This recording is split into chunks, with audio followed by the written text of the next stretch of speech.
வயலோ வயலோ வயலோ செழிக்க வாழ்வு தந்தானே, வயலோ வாழ்வு தந்தானே. அட பொன்னா விளையோ பூமிக்கு நல்ல விவரம் தந்தானே, உழவனின் உறவா வந்தானே.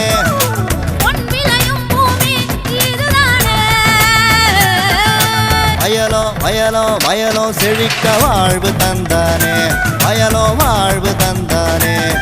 அட பொன்னா விளையோ பூமிக்கு நல்ல விவரம் தந்தானே, உழவனின் உறவா வந்தானே. தந்தன தந்தன தன தந்தானே, மங்கள பொங்கிட துணை வந்தானே. தந்தன தந்தன தன தந்தானே, மங்கள பொங்கிட துணை வந்தானே. வணக்கம் வேளாண் பெருமக்களே, இன்றைய பொன் விளையும் பூமி நிகழ்ச்சியில் முதலில் வருவது வேளாண் செய்திகள், வேளாண் சந்தை நிலவரம் மற்றும் வேளாண் வானிலை. தொடர்ந்து வேளாண் தொழில்நுட்ப பகுதியில் சப்போட்டாவில் மதிப்பூட்டும் தொழில்நுட்பங்கள் குறித்து வேலூர் மாவட்டம் விரிஞ்சிபுரம் வேளாண் அறிவியல் நிலைய மனையியல் துறை உதவி பேராசிரியர் முனைவர் KP சிவகுமார் தரும் விளக்கத்தினை காணலாம். இனி வருவது வேளாண் செய்திகள்.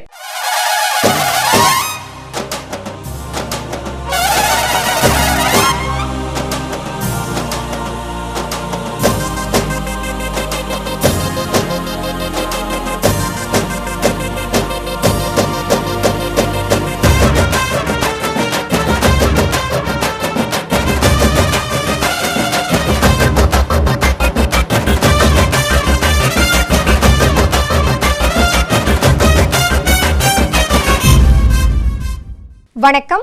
வேளாண் செய்திகள். முதலில் வருவது மாத்தி யோசிச்சேங்க. கருவேப்பிலை சாகுபடியில் வெற்றி கண்ட தேனி மாவட்டம் சீலியன்பட்டி கிராம விவசாயி ஆம்ஸ்ட்ராங் தரும் செய்தி. வேளாண் ஆலோசனை நேரத்தில் ஏற்காடு வட்டார தோட்டக்கலை பயிர்களும் திட்டங்களும் குறித்து தோட்டக்கலை அலுவலர் டி மீனாட்சி சுந்தரம் தரும் விளக்கம். தொடர்ந்து வேளாண் சந்தையில் விருதுநகர் மாவட்டம் ராஜபாளையம் உழவர் சந்தையில் காய்கறிகளின் இன்றைய விலை நிலவரம். திருச்சி திருவரங்கம் மலர் சந்தையில் வணிக மலர்களின் இன்றைய விலை நிலவரம். வேளாண் வானிலையில் காவிரி டெல்டா மண்டல மாவட்டங்களுக்கான வானிலை முன்னறிவிப்பு மற்றும் இன்று காலை வரை தமிழ்நாட்டில் வடகிழக்கு பருவமழை பொழிவு பற்றிய அறிவிப்பு. உழவர் மற்றும் மீனவர்களுக்கான வானிலை முன்னறிவிப்பு. விரிவான செய்திகள். மாத்தி யோசிச்சேங்க. கருவேப்பிலை சாகுபடியில் வெற்றி கண்ட விவசாயி ஆம்ஸ்ட்ராங். இவர் தேனி மாவட்டம் சீலியன்பட்டி கிராம விவசாயி ஆவார்.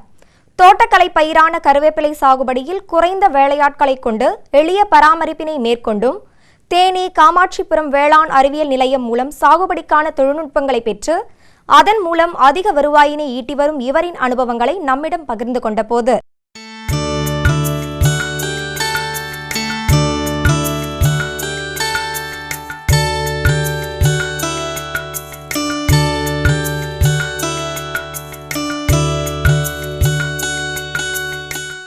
தேனி மாவட்டம் சீலியம்பட்டிங்கிற கிராமத்தில் கருவேப்பிலை விவசாயி மிஸ்டர் ஆம்ஸ்ட்ராங் அவங்கள சந்தித்து அவங்களோட விவசாய அனுபவங்களை பற்றி தெரிஞ்சுக்க வந்திருக்கோம். சார், இப்போ உங்கள் பக்கத்துக்கு வயலெல்லாம் பார்த்தீங்கன்னா வாழை, மல்லி, ரோஜா அப்படிங்கிற ஒரு பயிர் போட்டிருக்காங்க. அந்த பயிரெல்லாம் பார்க்கும்போது உங்களோட பயிர் வந்து மார்க்கெட்டில் விலை கம்மியாக தான் இருக்கும். அப்படி இருக்கிறப்ப நீங்கள் இந்த கருவேப்பிலை பயிரை தேர்ந்தெடுத்ததுக்கான காரணம் என்ன சார்? ஆனால் வந்து முன்னாடி நாங்கள் வந்து வாழை தான் பண்ணிக்கிட்டு இருந்தோம். வாழையில் வந்து நல்லா தான் வந்துச்சு. வாழை நல்ல ஒரு பணப்பயிர் தான். இருந்தாலும் கூட காற்றுனால நிறையா பிரச்சனை. காற்று வந்து வாழையை ஒடிச்சு விட்டுருச்சு. அதனால் வேறு என்ன பண்ணலாம் அப்படின்னு நாங்கள் யோசிச்சுக்கிட்டு இருக்கிறப்ப நம்ம காமாட்சிபுரம் சென்ட்ரக்ட்லேருந்து கருவேப்பிலை நீங்கள் பண்ணலாம், கருவேப்பிலை வந்து உங்களுக்கு தோதா இருக்கும் அப்படின்னு சொன்னாங்க. எங்களுக்கு வந்து எங்கள் குடும்பத்தில் பார்த்தீங்கன்னா வேலை செய்கிறதுக்கு ஆட்கள் வந்து ரொம்ப குறைவு. இன்றைக்கி வெளியிலையும் கூப்பிட முடியாது. இது வந்து வேலை ஆட்கள் கொஞ்சம் கம்மியாக இருக்கிறதுனால கருவேப்பிலையை நாங்கள் தேர்ந்தெடுத்துட்டோம். இது என்ன வகையான ரகம் சார்? இது வந்து செங்காம்பு கருவேப்பிலைன்னு சொல்லி இதுக்கு செங்காம்பு. எங்கேருந்து வாங்குறீங்க? திண்டுக்கல் பக்கத்தில் வெள்ளோடுன்னு ஒரு இடம் இருக்குது. அங்கே தான் நிறையா நாற்று போட்டு கொடுக்குறாங்க. அங்கே போய் வாங்கிட்டு வர்றோம். அது அங்கேருந்து எடுத்து வர்றது எங்கள் ஊருக்கு நல்லா செட் ஆகுது. எத்தனை ஏக்கர் போட்டிருக்கீங்க? 1 ஏக்கர் போட்டிருக்கோம். ஒரு கண்ணோட விலை எவ்வளோ? ஒரு கண்ணோட விலை வந்து ஒரு 8 ரூபா 10 ரூபா அந்த மாதிரி வரும். இது எந்த இடைவெளியில் போட்டிருக்கீங்க? இடைவெளி வந்து 4க்கு 3 வருஷத்துக்கு வருஷம் வந்து 4 அடி இடைவெளியும் கண்ணு வந்து 3 அடி இடைவெளியும் வச்சு போட்டிருக்கிறோம். வந்து நடுறதுக்காக எவ்வளோ ஆழத்தில் குழி எடுப்பீங்க? குழி 1 அடி ஆழம் எடுத்தால் போதுங்கப்பா. எடுத்துட்டு நம்ம மண்புழு உரம் கொஞ்சம் போட்டு நட்டோம்னா செடி வந்து பாடு போகாமல் கொஞ்சம் நல்ல முறையில் உயிர் பிடிச்சி தலையிறதுக்கு நல்ல வாய்ப்பாக இருக்கும். இது வளர்ந்ததுக்கப்புறம் எந்தெந்த நேரத்துலலாம் நீங்கள் வந்து உரம் வந்து இதுக்கு கொடுப்பீங்க? உரம் வந்து முந்தைய ரசாயன உரம் கொடுத்துக்கிட்டு இருந்தோம். இப்போ வந்து ஒரு 3 மாதத்துக்கு ஒருக்கா ஒரு அறுவடை அறுவடை முடிஞ்ச உடனே எருதை நல்லா வந்து எருவை மக்க வச்சு அள்ளி உள்ளே அப்படியே சிதறி விட்டுறோம். இது இப்போ நீங்கள் தண்ணி பாசனம் பண்ணுறதுக்கு உங்களுக்கு தண்ணி எங்கேருந்து கிடைக்குது? தண்ணி கிணத்து தண்ணி பாசனம். உங்களோட சொந்த ஓன் கிணறு மோட்டார் பம்பு எல்லாம் இருக்குது. பூச்சி நோய் அதெல்லாம் எந்த இதில் வந்து ரொம்ப வர்ற பிரச்சனைன்னு பார்த்தீங்கன்னா இந்த தேன் வடிதல்னு ஒரு பிரச்சனை வரும். தேன் வடிதல் வந்து இது அப்படியே நிறையா ஒரு சாறு உறிஞ்ச பூச்சி வந்து அப்பிக்கிறோம். அதை வந்து காலி பண்ண முடியலை. நிறையா மருந்தெல்லாம் அடித்து பார்த்தா காலி பண்ண முடியலை. அப்புறம் நம்ம வேளாண் அறிவியல் மையத்திலேருந்து சொன்னாங்க, வேப்பங்கொட்டையை வந்து நீங்கள் இடித்து சாறு எடுத்து அதை கொடுத்தீங்கன்னா கொஞ்சம் குறையும்னு சொன்னாங்க. அதை பண்ணி பார்த்தா அது பண்ணதுக்கப்புறம் நல்லாயிருக்கு, அந்த பிரச்சனை கொஞ்சம் குறைஞ்சிருக்கு. இப்போ உங்கள் கருவேப்பிலை தோட்டத்தை சுற்றி நீங்கள் அகத்தி போட்டிருக்கீங்க. ஆமாம். அதுக்கான காரணம் என்னன்னு தெரிஞ்சு? அகத்தி வந்து எங்களுக்கு கொஞ்சம் வேலி பயிராக இருக்குது ஒன்று. இன்னொன்று வந்து பூச்சி தாக்குதல் வந்து முதல்ல அகத்தியில் தான் ஆரம்பிக்கும். அந்த அகத்தியை பார்த்தே வந்து சரி நம்ம பயிருக்கு இதுக்கு கருவேப்பிலைக்கு பூச்சி வரப்போகுது அப்படின்னு சொல்லி முந்தையே நாங்கள் மருந்து அடிக்கிறதுக்கு அது ஒரு வாய்ப்பாக இருக்குது. அது போக இங்கே வந்து இந்த ஆடு வச்சுருக்கிறவங்களாம் அகத்திக்கீரையை வாங்கிக்கிறாங்க. அது ஒரு உபரி வருமானமாக இருக்குது. சார், கண்ணு நட்டதுலேருந்து எத்தனை நாள் கழித்து நீங்கள் அறுவடை பண்ணுவீங்க? அதை நட்டதுலேருந்து 6 மாதத்துக்கு மேலே ஆயிரும். எத்தனை தடவை அடுத்து 3 மாதத்துக்கு ஒரு அறுவடை. அடுத்து 6 மாதத்துலேருந்து 3 மாதத்துக்கு ஒருக்கா ஒரு தடவை ஒரு அறுவடை. மொத்தமாக இந்த பயிரோட வாழ்நாள் எவ்வளோ? எத்தனை தடவை? நம்ம வச்சுக்கிறத பொறுத்து லைஃப் ஃபுல்லாக கூட இருக்கும், ஆண்டு காலமாக இருக்கும். நம்ம பராமரிப்பை பொறுத்து 10 வருஷம் 20 வருஷம் 25 வருஷம் கூட இருக்கும். இதை நீங்கள் எங்கே மார்க்கெட் பண்ணுவீங்க? மார்க்கெட் இங்கேயே வந்து எடுத்துக்கிறாங்க. வியாபாரிங்க வந்து இங்கேயே வந்து விலை பேசி வாங்கிக்கிறாங்க. கட்டிங் அவங்களே பண்ணிட்டு போயிடுறாங்க. இதோட விலையெல்லாம் இப்போ எப்படி இருக்குது? விலையெல்லாம் கூடுது குறையுது. சில நேரங்கள் வந்து 10 ரூபா 15 ரூபாய்க்கு கூட வந்துடுது. சில நேரம் 25 ரூபா அந்த மாதிரி கூட போகுது. இவரை போன்று நீங்களும் உங்களது விவசாயத்தில் முன்னேற விரும்பினால் உங்களுக்கு அருகாமையில் உள்ள கேவிகேக்கு சென்று அங்குள்ள விஞ்ஞானி மற்றும் அறிவியல் ஆர்வலர்களிடம் ஆலோசனை பெற்று நீங்களும் உங்களது விவசாயத்தை நலம் பெற செய்ய எங்களது வாழ்த்துக்கள். மேலும் விவரங்கள் பெற விவசாயி ஏ ஆம்ஸ்ட்ராங் அவர்களை 09426259054 என்ற கைபேசி எண்ணில் தொடர்பு கொள்ளலாம். இனி வருவது வேளாண் ஆலோசனை நேரம்.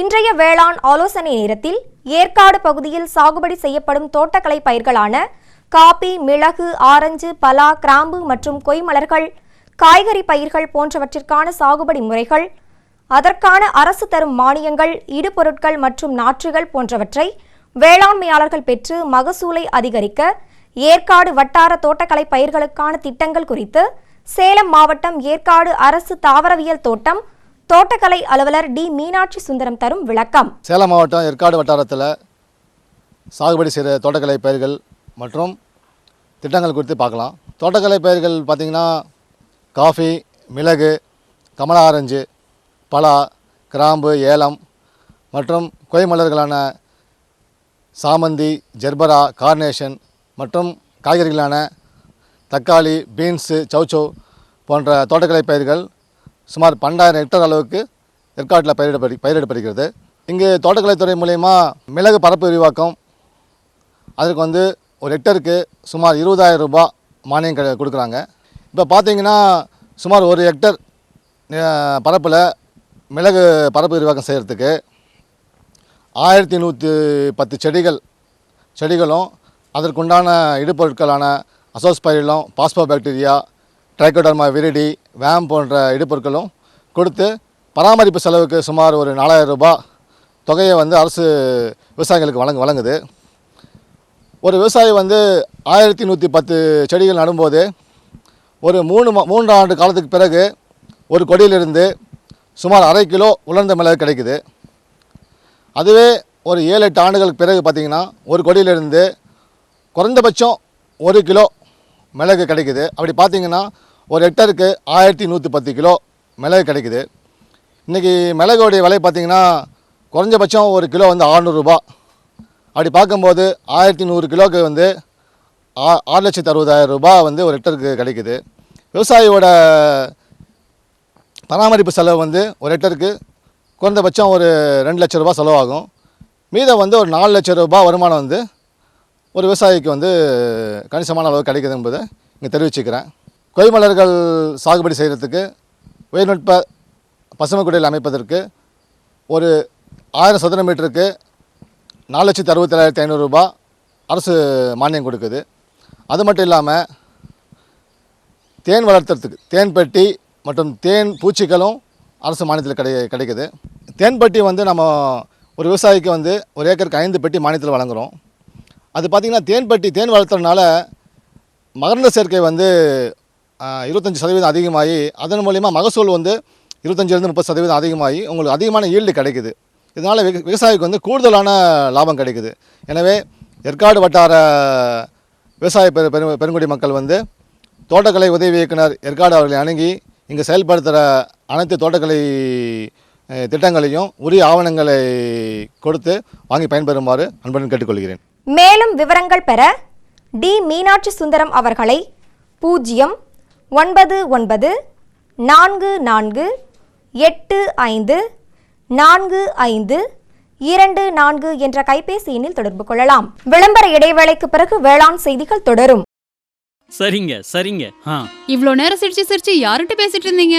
விவசாயிகள் கால் சென்டர் நிபுணர்கிட்ட பயிர்கள் பத்தின யோசனை கேட்டுட்டு இருந்தேன். காலையில சரி, மதியானம் கூடவா? விவசாயிகள் கால் சென்டர் காலையில 6 மணில இருந்து ராத்திரி 10 மணி வரை திறந்திருக்கும். ஞாயிற்றுக்கிழமை கூடவா? ஆமா, வருஷத்துல 365 நாளும் திறந்திருக்கும். விவசாயம் சம்பந்தப்பட்ட பிரச்சனைகளுக்கு தங்கள் மொழியில் உடனே தீர்வு பெற இந்தியாவில் எங்கிருந்தும் எந்த போன் மூலமும் தேசிய ஹெல்ப்லைன் நம்பர் 1800-180-1551 தொடர்பு கொள்ளவும். இனி வருவது வேளாண் சந்தை.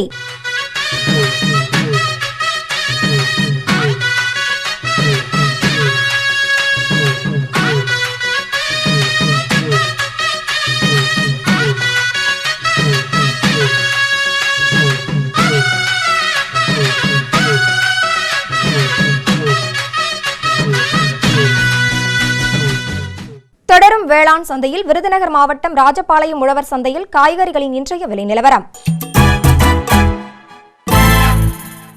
கத்தரிக்காய் 1 கிலோ 80 ரூபாய்க்கும், வெண்டைக்காய் 1 கிலோ 30 ரூபாய்க்கும், அவரைக்காய் 1 கிலோ 80 ரூபாய்க்கும், சின்ன வெங்காயம் 1 கிலோ 40 ரூபாய்க்கும், பெரிய வெங்காயம் 1 கிலோ 30 ரூபாய்க்கும், பச்சை மிளகாய் 1 கிலோ 80 ரூபாய்க்கும், தக்காளி 1 கிலோ 25 ரூபாய்க்கும், கருவேப்பிலை கட்டு ஒன்றுக்கு 30 ரூபாய்க்கும், கொத்தமல்லி கட்டு ஒன்றுக்கு 70 ரூபாய்க்கும், புதினா கட்டு ஒன்றுக்கு 35 ரூபாய்க்கும் விற்பனை செய்யப்பட்டது.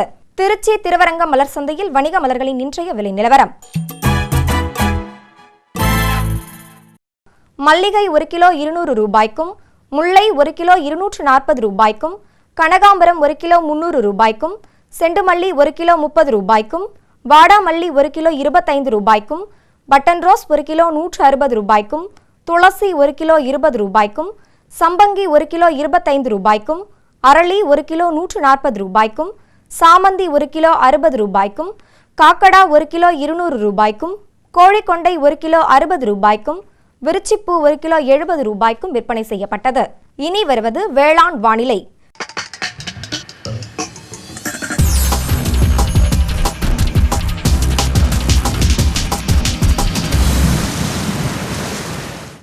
காவிரி டெல்டா மண்டல மாவட்டங்களான திருச்சி, பெரம்பலூர், கரூர், தஞ்சை, திருவாரூர், நாகப்பட்டினம், கடலூர், அரியலூர் ஆகிய மாவட்டங்களில் காற்றின் வெப்பநிலை அதிகபட்சமாக 24.3 டிகிரி செல்சியஸாகவும் குறைந்தபட்சமாக 22.8 டிகிரி செல்சியஸாகவும், காற்றின் ஒப்பு ஈரப்பதம் 70.2%, காற்றின் வேகம் மணிக்கு 4.2 கிலோமீட்டராகவும், மண்ணின் ஈரப்பதம் 15 சென்டிமீட்டர் ஆழத்தில் 50.1%, மண்ணின் வெப்பநிலை 15 சென்டிமீட்டர் ஆழத்தில் 19.7 டிகிரி செல்சியஸாகவும், மழையளவு 18.3 மில்லிமீட்டராகவும், சூரிய கதிர்வீச்சு 57.1 கலோரி பெர் சென்டிமீட்டர் ஸ்கொயராகவும், வளிமண்டல அழுத்தம் 1010.1 ஹெக்டாபாஸ்கல் அளவாகவும், இலையின் ஈரப்பதம் மணிக்கு 0.1 இருந்தது. இன்று காலை வரை தமிழ்நாட்டில் வடகிழக்கு பருவமழை பொழிவு பற்றிய அறிவிப்பு.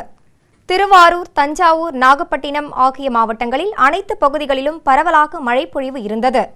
திருவாரூர் மாவட்டம் கொடவாசலில் 13 சென்டிமீட்டராகவும், நன்னிலம், திருவாரூர் ஆகிய இடங்களில் தலா 11 சென்டிமீட்டராகவும், மன்னார்குடியில் 9 சென்டிமீட்டராகவும், பாண்டவையாறில் 8 சென்டிமீட்டராகவும், வலங்கைமான், நீடாமங்கலம் ஆகிய இடங்களில் தலா 7 சென்டிமீட்டராகவும், திருத்துறைப்பூண்டியில் 4 சென்டிமீட்டராகவும், தஞ்சாவூர் மாவட்டத்தில் திருவிடைமருதூர், பாபநாசம் ஆகிய இடங்களில் தலா 6 சென்டிமீட்டராகவும், கும்பகோணம், மருக்கூர், திருவையாறு ஆகிய இடங்களில் தலா 5 சென்டிமீட்டராகவும், பட்டுக்கோட்டையில் 4 சென்டிமீட்டராகவும், தஞ்சாவூர், வல்லம், ஒரத்தநாடு, பேராவூரணி ஆகிய இடங்களில் தலா 3 சென்டிமீட்டராகவும், நாகப்பட்டினம் மாவட்டம் நாகப்பட்டினத்தில் 11 சென்டிமீட்டராகவும், மயிலாடுதுறையில் 7 சென்டிமீட்டராகவும், சீர்காழியில் 5 சென்டிமீட்டராகவும், தரங்கம்பாடியில் 4 சென்டிமீட்டராகவும், வேதாரண்யத்தில் 3 சென்டிமீட்டராகவும், கன்னியாகுமரி மாவட்டம் மயிலாடியில் 4 சென்டிமீட்டராகவும், குளச்சல், நாகர்கோவில், கன்னியாகுமரி ஆகிய இடங்களில் தலா 3 சென்டிமீட்டராகவும், ராமநாதபுரம் மாவட்டம் தொண்டியில் 4 சென்டிமீட்டராகவும், ராமேஸ்வரத்தில் 3 சென்டிமீட்டராகவும் மழைப்பொழிவு பதிவாகியது. வானிலை முன்னறிவிப்பு. உழவர்களுக்கான வானிலை முன்னறிவிப்பு. தமிழ்நாட்டில் டிசம்பர் 10 வியாழக்கிழமையன்று காரைக்கால், விருதுநகர், ராமநாதபுரம், தூத்துக்குடி ஆகிய மாவட்டங்களில் 2.5 முதல் 6.4 சென்டிமீட்டராகவும், திருவள்ளூர், சென்னை, காஞ்சிபுரம், விழுப்புரம், புதுச்சேரி, திருவாரூர், நாகப்பட்டினம், தஞ்சாவூர், சிவகங்கை, மதுரை, தேனி, திருநெல்வேலி, கன்னியாகுமரி மற்றும் நீலகிரி மாவட்டங்களில் 0.5 முதல் 2.4 சென்டிமீட்டராகவும், ஏனைய மாவட்டங்களில் மிதமான மழைப்பொழிவு இருக்கும் என வானிலை ஆய்வு மையம் அறிவிக்கின்றது. மீனவர்களுக்கான வானிலை முன்னறிவிப்பு. பலமான காற்று வடகிழக்கு திசையிலிருந்து மணிக்கு 45 முதல் 55 கிலோமீட்டர் வேகத்தில் தமிழகம் மற்றும் புதுச்சேரி கடலோர பகுதிகளில் வீசக்கூடும். மீனவர்கள் எச்சரிக்கையுடன் கடலுக்குள் செல்லவும். இத்துடன் இன்றைய வேளாண் செய்திகள் நிறைவடைகின்றன. நன்றி, வணக்கம். குழம்புல மசாலா அதிகமா இருக்கு. எத்தனை முறை சொல்லியிருக்கேன், எவ்வளவு தேவையோ அதை மட்டும் போடுன்னு. அட, நான் எப்பவோ ஒரு முறை இப்படி பண்றேன். ஆனா நீங்க வயல்ல எப்பவுமே கண்ட கிருமிநாசினிய போடுறீங்க. அப்ப அது மருமக சொல்றது சரிதான். பாரு, வயல்ல எத்தனை தேவையோ அத்தனை மருந்து தான் போடணும். நினைவுல வையுங்க, கிருமிநாசினி விஷத்தன்மை கொண்டது. டப்பாவுல எழுதப்பட்டிருக்கும் அளவுல தான் மருந்த போடணும். முதலில் பேரோமோன் ட்ராப், லைட் ட்ராப், உதவும் கிருமிகள், உயிரி கிருமிநாசினி ஆகியவற்றை பயன்படுத்த வேண்டும். அவசியம் ஏற்பட்டால் மட்டுமே ரசாயன கிருமிநாசினியை பயன்படுத்த வேண்டும். தெளிப்பை காலை, மாலை, கையுறை, மாஸ்க் மற்றும் உடலை முழுவதும் மூடும் உடை அணிந்து செய்யுங்கள். காற்றின் திசையில் தெளிக்கும் போது பின்னால் செல்லவும். மருந்தின் டப்பா தெளிக்கும் கருவியை பாதுகாப்பான இடத்தில் வையுங்கள். இப்ப கொஞ்சம் புரிஞ்சுதா? புரிஞ்சுக்கிட்டேன் ராணி. இனிமே தப்பு பண்ண மாட்டேன். மருமக உனக்கு தண்ணி காட்டிட்டா இல்ல.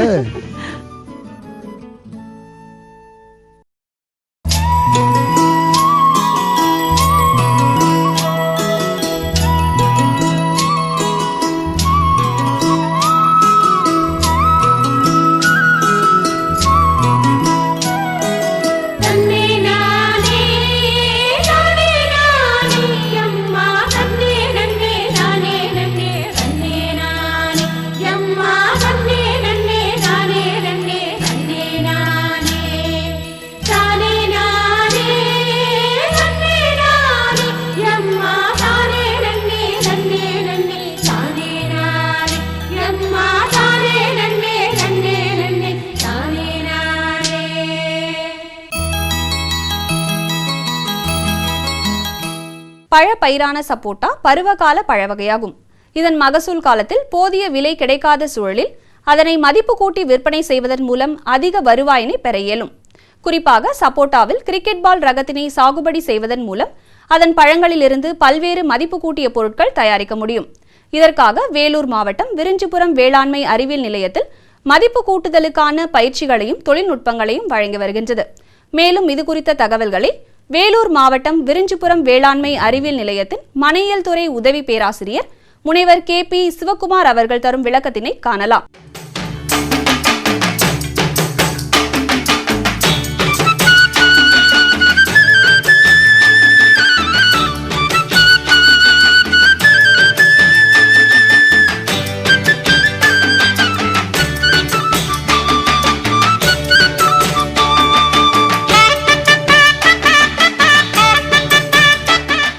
இப்போ வந்து பார்த்திங்கன்னா நம்ம சப்போட்டாவில் வந்து பொதுவாக பார்த்திங்கன்னா நம்ம வந்து சாகுபடி செய்கிறத இது வரையும் பார்த்துருப்போம். இந்த சப்போட்டா வந்து பார்த்திங்கன்னா ஓரளவு நம்ம சீசனல் பேஸ்டு தான். இது இந்த சீசனல் டயத்தில் பார்த்திங்கன்னா உங்களுக்கு வந்து நம்ம இதுக்கு முன்னாடி சப்போட்டா வந்து வெறும் ஜஸ்ட்டு நம்ம பழமாக தான் சாப்பிட்ருப்போம். இது இந்த பழமாக சாப்பிட்டது பார்த்திங்கன்னா உங்களுக்கு வந்து ரொம்ப விலை வந்து அதிகமாக போகாது. பார்த்திங்கன்னா உங்களுக்கு சீசன் டயத்தில் பார்த்திங்கன்னா ரொம்ப ரேட்டு கம்மியாக இருக்கும். ஸோ வந்து இதை வந்து முற்றிலும் நம்ம தடுக்கிறதுக்கு பார்த்திங்கன்னா நம்ம இதிலேருந்து பார்த்திங்கன்னா நல்லா மதிப்பூட்டப்பட்ட பொருட்களை நம்ம மாற்றி நம்ம வந்து விவசாய பெருமகள் நீங்கள் வந்து ரொம்ப லாபகரமான வந்து தொழிலாக வந்து நம்ம இதை மேற்கொள்ளலாம். ஸோ வந்து முதல்ல வந்து பார்த்திங்கன்னா சப்போட்டாவில் வந்து கேண்டி வந்து எப்படி நம்ம செய்கிறது அப்படின்றத பற்றி பார்த்திங்கன்னா இந்த சப்போட்டா கேண்டிக்கு உதாரணமாக நீங்கள் வந்து நிறைய வெரைட்டி இருக்கும், அதாவது நிறைய ரகங்கள் இருக்கும். அதில் பார்த்திங்கன்னா கிரிக்கெட் பால் அது கொஞ்சம் நல்ல பெரிய சைஸாக உள்ள ரகங்களை நம்ம சூஸ் பண்ணி அது இது பண்ணிவிட்டு அந்த ரகங்கள்லேருந்து நம்ம இந்த சப்போட்டா கேண்டி நம்ம பண்ணோம்னா, ஏன் அந்த பெரிய பல ரகங்கள் நம்ம எடுத்துக்கிறோம்னா பார்த்திங்கன்னா உங்களுக்கு வந்து அந்த ஸ்லைசஸ் அந்த பெரிய பீசஸ் உங்களுக்கு நம்ம கிடைக்கிறதுனால அந்த பெரிய ரகங்கள் நம்ம சூஸ் பண்ணிக்கிறோம்.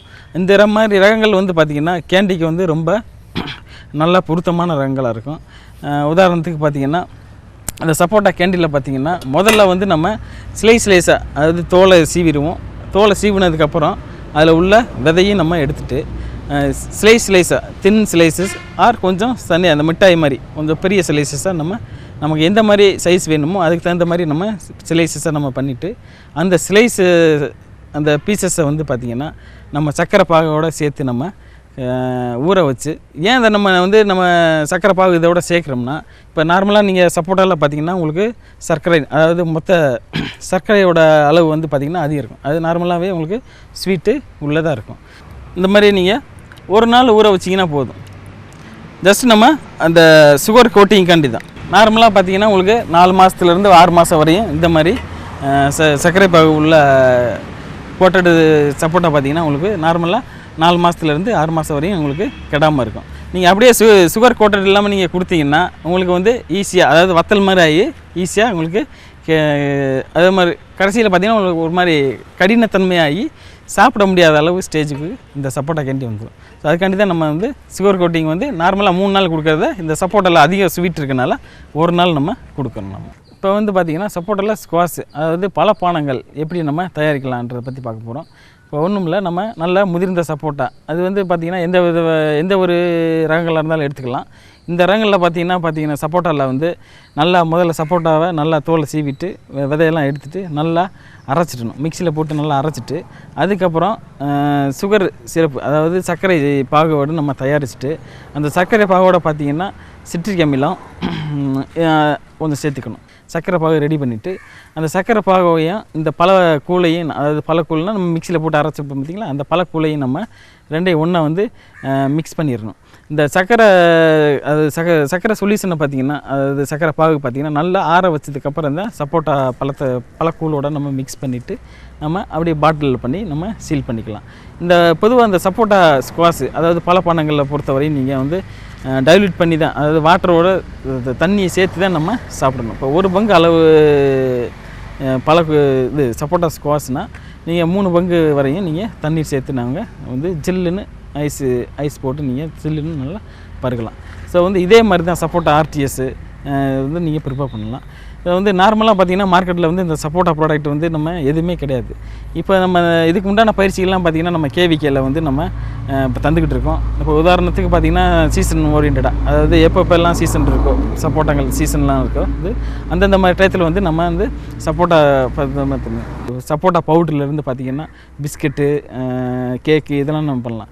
ஏன் இந்த சப்போட்டாவில் பொதுவாக நம்ம பண்ணணும் அப்படின்னா வந்து நார்மலாகவே அதில் நான் முதல்ல சொன்ன மாதிரி வந்து சுகர் கண்டென்ட் அதிகமாக இருக்கனால அதாவது அதில் சர்க்கரை தன்மை அது ஸ்வீட்னஸ் அதிகமாக இருக்கனால வந்து நம்ம ஸ்வீட் சேர்ந்த பொருட்களோட நம்ம சேர்க்கும்போது அந்த சர்க்கரை வந்து பார்த்திங்கன்னா நம்ம அதிகமாக சேர்க்கிறாம கொஞ்சம் கம்மியாக நமக்கு தேவைப்பாடு இருக்கும்.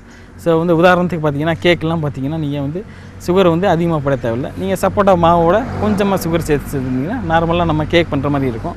அதில் உள்ள கலரும் உங்களுக்கு ப்ரௌன் கலரில் இருக்கிறனால உங்களுக்கு வந்து டீ கேக்கு இந்த மாதிரி நல்லா கலரும் வந்து இயற்கையாகவே உங்களுக்கு நமக்கு கிடைக்கிது. ஸோ வந்து கேக் மட்டும் இல்லாமல் பிஸ்கட்டும் வந்து பார்த்திங்கன்னா உங்களுக்கு நல்லாவும் இருக்குது. இந்த சப்போட்டா வந்து எப்படி பவுட்ரு பண்ணணும் அப்படின்றத பற்றி பார்த்திங்கன்னா நான் பழக்கூழ் சொன்னேன் பார்த்திங்களா, பழக்கூழில் வந்து ஜஸ்ட்டு நீங்கள் வந்து அது கூட வந்து ஃபோமிங் ஏஜென்ட்னு சொல்லுவாங்க, அதாவது போட்டால் கிளிசலால் மோனோஸ்டீரேட்டு அப்படி இல்லைன்னா மெத்தில் செல்லுலோஸ் இந்த மாதிரி ஃபோமிங் ஏஜென்ட் அதை கூட சேர்த்து நல்லா வந்து கலக்கிட்டு அதை வந்து ஒரு தின் லேயராக நீங்கள் வந்து ஒரு தட்டில் வந்து பரப்பிட்டு அது காஞ்சதுக்கப்புறம் நீங்கள் மிக்சியில் போட்டு அரைச்சி நீங்கள் பவுட்ரு பண்ணிக்கலாம். அந்த பவுடரை நீங்கள் நல்லா சலித்து அதுக்கப்புறம் நீங்கள் கேக்கு செய்யும்போது நீங்கள் அந்த மைதா மாவோட சேர்த்து நீங்கள் சேர்த்துட்டிங்கன்னா உங்களுக்கு வந்து இந்த கேக்கோ பிஸ்கட்டோ வேறு எந்த ஒரு ப்ராடக்டாக இருந்தாலும் நீங்கள் வந்து இந்த சப்போட்டா பவுடர்லேருந்து நம்ம செஞ்சுக்கலாம். உங்களுக்கு வந்து இந்த மாதிரி சீசன் டயத்தில் வந்து உங்களுக்கு அதிகமாக வந்துச்சுன்னா நீங்கள் வந்து இதே மாதிரி சப்போட்டா வந்து வேல்யூ எடிஷன் பண்ணி, அதாவது மதிப்பு கூட்டப்பட்ட பொருட்களை இது பண்ணி நீங்கள் வந்து மாற்றிக்கலாம். இந்த வேளாண் மரங்களில் பார்த்தீங்கன்னா நம்ம விரிஞ்சிபுரத்தில் பார்த்தீங்கன்னா உங்களுக்கு சப்போட்டா சம்மந்தமான சப்போட்டா மட்டும் இல்லை, மிச்ச காய்கறி பழங்களில் உள்ள மதிப்பு கூட்டப்பட்ட பொருட்கள் வந்து நம்ம எப்படி செய்யலாம் அதுக்கு உண்டான பயிற்சிகள் நாங்கள் வந்து இலவசமாகவே கொடுத்துக்கிட்டு இருக்கோம். இப்போ வந்து சீசன் மட்டும் இல்லாமல், அதாவது மேங்கோன்னா மேங்கோ இல்லை சப்போட்டானா சப்போட்டா, இந்த மாதிரி சீசன் டயத்தில் மட்டும் இல்லாமல் நம்ம வந்து ஒரு எப்போல்லாம் நம்ம வந்து தொழில் முனைவோருக்கோ இல்லை விவசாயிகளுக்கு எப்போல்லாம் நம்ம இந்த பயிற்சிகள் தேவைப்படுது அப்படின்ற டயத்தில் வந்து பார்த்திங்கன்னா ஒரு குழுவை அவங்க அமைச்சு ஒரு இப்போ 20 to 25 பேர் இந்த மாதிரி வந்து ஒரு குழுவை அமைச்சு எங்கிட்ட வந்து பயிற்சிகள் வேணும் அப்படின்னு சொன்னாங்கன்னா கூட நாங்கள் அதுக்கு ஒரு உண்டானா நாங்கள் கண்டிப்பாக ஒரு பயிற்சிகள் தருவோம். ஏன்னா இப்போ குழுவை எங்களுக்கு குறைஞ்சது பார்த்திங்கன்னா ஒரு 20 to 25 பேர் இருந்தால் தான் உங்களுக்கு பயிற்சிங்க கொடுக்க நமக்கு ஈஸியாகவும் இருக்கும், கொஞ்சம் இது ஒன்று இன்ட்ரெஸ்ட்டாகவும் இருக்கும். ஸோ வந்து குழுவை வந்து நீங்கள் கேட்டாலும் நாங்கள் வந்து இது சம்மந்தமான பயிற்சிகள் தருவோம். ஸோ நிச்சயமாக இந்த சப்போட்டா மதிப்பு கூட்டப்பட்ட பொருட்கள் வந்து சாகுபடியை நீங்கள் பழமாக அப்படியே விற்கிறத காட்டிலும் நீங்கள் இந்த மதிப்பு கூட்டப்பட்ட பொருட்களாக நீங்கள் மாற்றி நீங்கள் வந்து விற்றீங்கன்னா நிச்சயம் லாபகரமாக ஒரு தொழிலாக அமையும். மேலும் விவரங்கள் பெற முனைவர் KP சிவகுமார் அவர்களை 088256445 என்ற கைபேசி எண்ணில் தொடர்பு கொள்ளலாம்.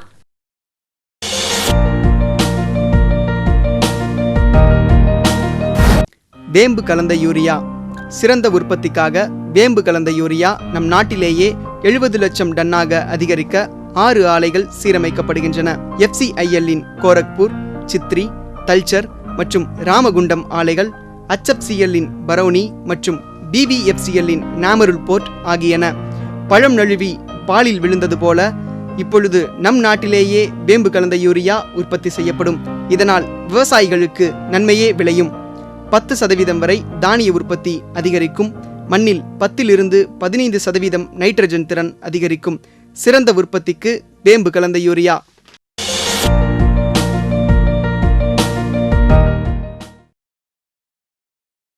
பத்து 12/2015 வியாழனன்று பொன் விளையும் பூமி நிகழ்ச்சியில்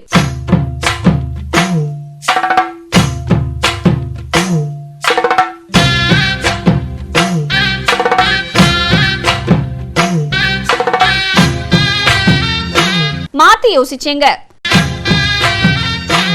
வெற்றிலை வள்ளி கிழங்கு சாகுபடி குறித்து தேனி மாவட்டம் சீலியம்பட்டி கிராம விவசாயி PS அருண்குமார் தரும் செய்தி. வேளாண் ஆலோசனை நேரத்தில் கோவை தமிழ்நாடு வேளாண்மை பல்கலைக்கழகம் வழங்கும் வேளாண் மண்டலங்களுக்கான வேளாண் அறிவுரை. வேளாண் தொழில்நுட்ப பகுதியில் மானாவாரி நிலக்கடலை சாகுபடியில் புதிய ரகங்கள் மற்றும் முக்கிய தொழில்நுட்பங்கள் குறித்து வேலூர் மாவட்டம் விரிஞ்சிபுரம் வேளாண்மை அறிவியல் நிலைய வேளாண் விரிவாக்கத்துறை உதவி பேராசிரியர் முனைவர் நூர்ஜஹான் AKA அனீஃப் தரும் விளக்கம் ஆகியன இடம்பெறும். நேர்களே, இன்றைய பொன் விளையும் பூமி நிகழ்ச்சியில் இடம்பெற்ற பகுதிகள் அனைத்தும் உங்களுக்கு மிகவும் பயனுள்ளதாக அமையும் என நம்புகிறோம். பொன் விளையும் பூமி நிகழ்ச்சியினை இணையதளத்தின் வழியாகவும் பார்க்கலாம். எங்களின் இணையதள முகவரி www.youtube.com/user/agriculture சென்னை மற்றும் www.ddpodigai.org.in. ட்விட்டர் மற்றும் ஃபேஸ்புக் ஆகிய சமூக வலைத்தளங்களில் AgriDD சென்னை என்ற முகவரியில் பார்த்து பயன்பெறலாம். உங்களது கருத்துக்களும் ஆலோசனைகளும் வரவேற்கப்படுகின்றன. அனுப்ப வேண்டிய மின்னஞ்சல் முகவரி ddagri05chennai@gmail.com. வேளாண்மை சார்ந்த தகவல்களை பெற www.farmer.gov.in என்ற இணையதளத்திலும் 1800180151 என்ற தொலைபேசி எண்ணிலும் தொடர்பு கொள்ளலாம். மீண்டும் நாளைய பொன் விளையும் பூமி நிகழ்ச்சியில் சந்திப்போம். நன்றி, வணக்கம்.